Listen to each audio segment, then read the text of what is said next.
Mandon pour le MoDem. Oui, merci Monsieur le Président. Le périmètre budgétaire que nous examinons aujourd'hui est très très large. Je me permettrai donc de centrer mon intervention sur un sujet précis qui relève de la mission gestion des finances publiques. Engagée en 2019, la réorganisation du réseau des trésoreries se poursuit avec le déploiement du nouveau réseau de proximité pour répondre à deux objectifs. D'une part, améliorer l'accueil du public et la relation de proximité avec les collectivités territoriales, et d'autre part, rééquilibrer le maillage territorial de la DGFiP dans un souci d'efficience.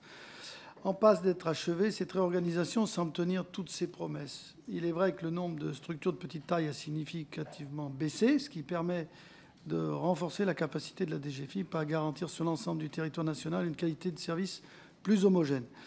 Toutefois, comme le montre la Cour des comptes dans un rapport paru en décembre dernier à la demande du Sénat, en proportion, les communes rurales expriment les plus fortes réticences vis-à-vis de cette nouvelle carte des implantations, craignant la perte d'un contact de proximité expert sur les questions budgétaires et financières. J'ai pu l'observer moi-même, observer cette évolution et recueillir ces craintes au niveau de mon département. Alors j'en viens aux questions suivantes. Monsieur le ministre, quel est votre sentiment sur ce déploiement, sur le déploiement actuel des conseillers aux décideurs locaux ?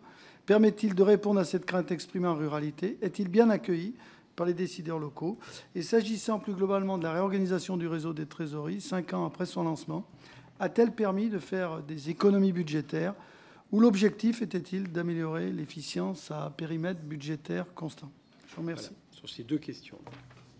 Monsieur le député Mandon, vous évoquez notamment la mise en œuvre du nouveau réseau de proximité, qui est, je dois le dire, une vraie réussite de la Direction générale des finances publiques, lancée par mes prédécesseurs. Et nous avons systématiquement, à cette occasion-là, signé un certain nombre d'accords avec les élus locaux, les présidents de conseils départementaux, de PCI, et qui garantissent une très bonne couverture territoriale, une augmentation des points de contact, en fait.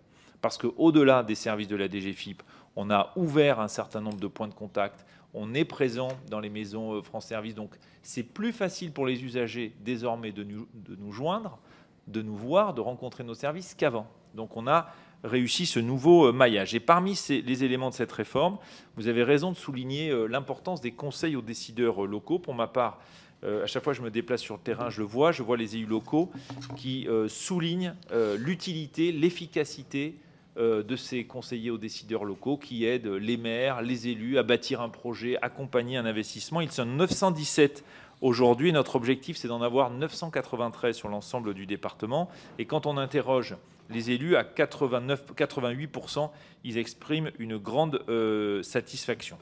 Voilà quelques éléments que je voulais apporter en réponse à ces questions.